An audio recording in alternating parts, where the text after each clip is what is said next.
Hey everybody, welcome back to Homesteading Off the Grid.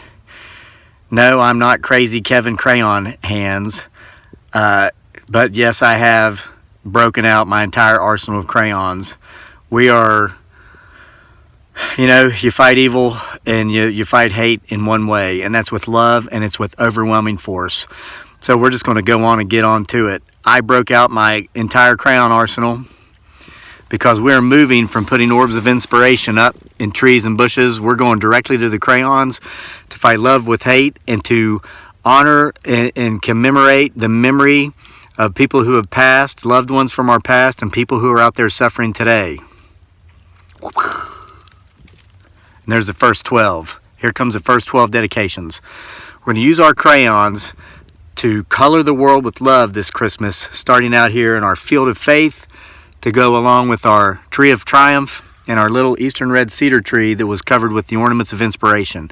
These all represent ornaments of inspiration based upon the stories that you guys are telling me. And here's 12 more, okay? And keep them coming. Trust me, I have a lot of crayons. I have thousands of crayons. I have hundreds of little tiny trees. And here's the biggest beauty of this as I see it. These crayons are not coming down. So as this tree grows, okay, I'm putting your memory up here. Nicole Fredrickson is the first crayon on this tree. 20, 30, 40, 50 years from now, barring bad weather like hurricanes or rain or whatever that would knock it off. Let's say this tree's still here, the crayon's still there. That means that Nicole, the many friends and family who've been through so much, and Nicole wasn't specific, but I could tell that there's some underlying pain there, and so you got a crayon on this tree, and 40, 50 years from now, when this tree is tall, your crayon is still going to be there. Marci Johnson, you got the next one, orange. Marci has been a longtime subscriber of our channel, and she told me an amazing story here in the comment section. Marci, I guess, is about 50 now. She found out when she was 46 that she had an entire family that she didn't even know she had.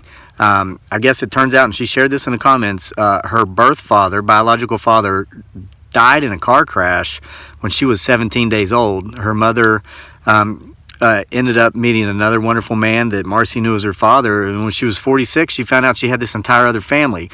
She got close with one of her uncles who was buried on her birthday, and the family didn't realize it was her birthday, but she said, no, that's great. It's the way she viewed it is that was kind of a way for her to always remember her uncle. I think she said his name was Jimmy, who was her biological father's brother.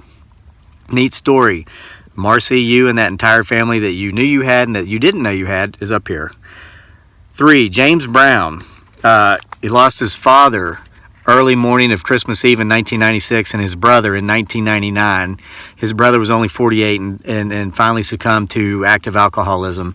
And James mentioned that his brother was very close with him, so that was tough. James, you've got a crayon up here in our field of faith as we paint the world, or as we color the world.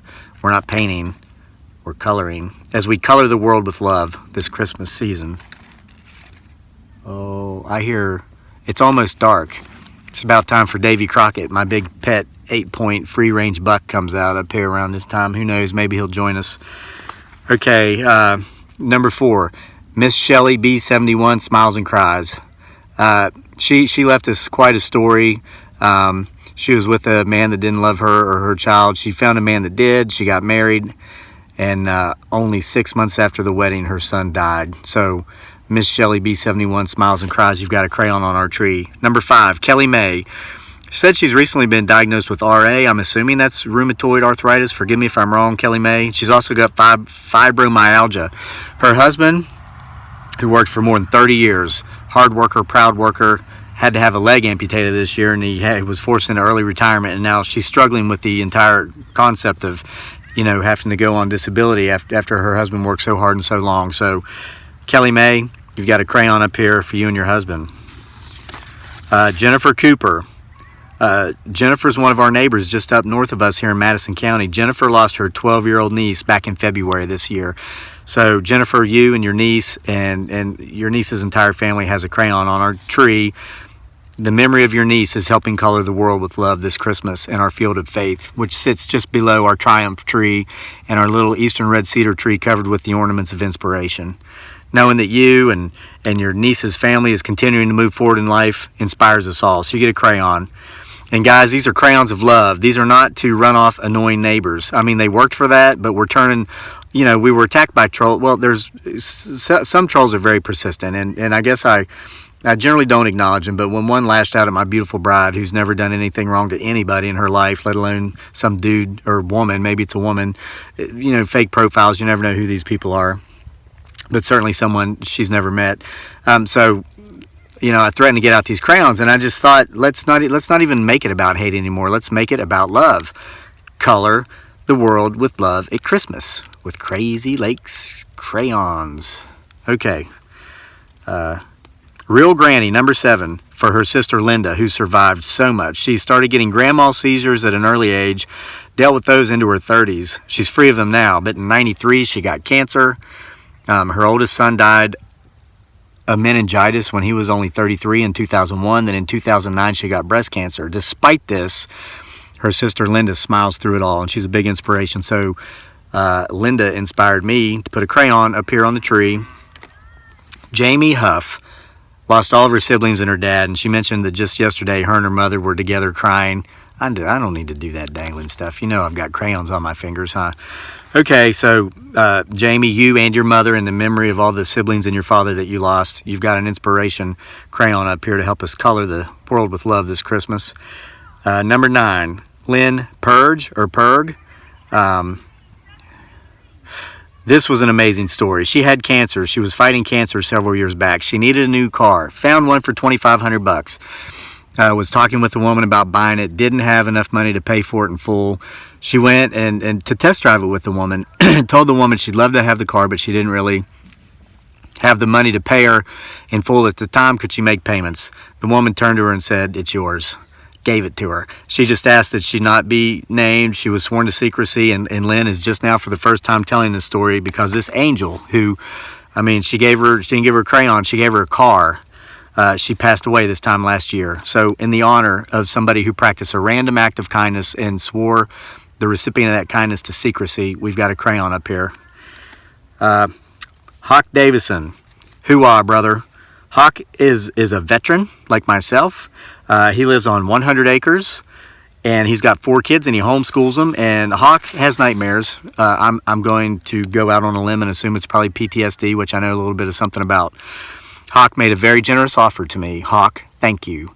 I have full faith in your services. I know you're good at what you do. That's all I can say. Thank you, but I'm good.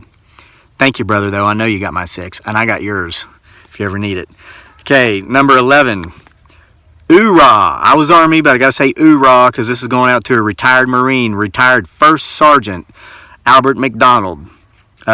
First Sergeant McDonald has been on our channel for a while. We see him comment regularly. He's very positive. He didn't ask for a crayon. He mentioned that my morning rambles helped get him through his depression. First Sergeant, you don't need to ask, my friend. Thank you for, you were Marines, I was Army, but you were First Sergeant. You were top-notch at our game. And thank you for laying down the boot prints for me to follow. You've got a crayon up here on the tree. And then Nancy Barnett has a crayon up here in honor of the memory of many, many people she's lost in her life. Going all the way back to 1971, she lost her 22-year-old brother who was hit and killed by a drunk driver. He was on a motorcycle. Guys, I'm not preaching here. I've noticed so many of these sad stories involve drunk drivers here just in the last few days. A lot of folks have lost a lot of loved ones to drunk drivers. The holidays are coming up. A lot of people drink in excess and drive regularly anyway. Stop, okay? Number 2, there's you know who really has most of these accidents are people who don't drink or very rarely ever drink. Go out on the holidays and drink, have 3 or 4 beers, they're not used to driving drunk. They have no practice at it. Not that anybody should be doing it, and nobody is good at it, okay? That's not what I'm saying.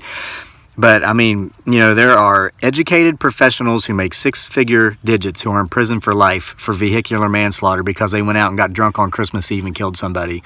Don't be that guy. Don't be that girl. Okay, it happened to Nancy Barnett. She lost her brother back in 1971, and there's been at least half a dozen others here over the last couple of days that we've dedicated ornaments of inspiration to on either the Triumph tree or the Ornament of Inspiration tree, and now we're already putting one up here with the crayons in the field of faith here that we're using to color the world with love this Christmas season. Nancy went on to tell, she lost so many people, her and her husband, over the last several years. The list was endless. Nancy, our heart goes out to you. Our prayers, our thoughts, our well wishes, our meditative practices go out to you. You have a crayon on the tree. So guys, yes, I done went and broke out my whole crayon arsenal, but it's to spread love. It's not to run off any annoying neighbors. It's not to launch them at trolls. We hung an ornament of inspiration up there in that Triumph tree for the person that has repeatedly insulted me, my family, and my wife very viciously. And I'm going to tell you again, I'm going to tell you, everybody out there who struggles with hate and with hating others, especially those they've never met, we will love you until you learn to love yourself. You've got an ornament on that tree. Guys, keep your stories coming in. We appreciate it. You inspire us. And, you know, this is about a 4 foot tall Eastern red cedar. I've got hundreds of them out here. I can see them now that everything's going dormant. You know, this is a field I sit in the top of every morning for the morning ramble. And up there's my desk. There's my office. But we've got the Triumph tree up there somewhere, and the other one, they're full. Let's fill the field with crayons.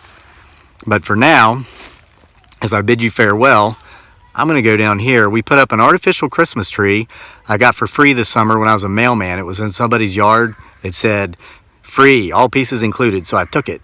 And now we've got it out in our field with lights on it. And I've got my beautiful bride and my darling son down there putting more lights on it and playing football. So I'm going to go join them. Want to wish each and every single one of you a Merry Christmas, Happy Holidays, Happy Hanukkah, whatever you celebrate. And if you don't, I want you to spend your time with us anyway. Let us know your stories. Because I've gone and opened up the whole arsenal of crayons. I got a lot of crayons, thousands of crayons. Give me some stories, and let's honor the memories of those you've lost, and let's salute you for making it through tough times. Thanks for being with us here for more from Homesteading Off the Grid.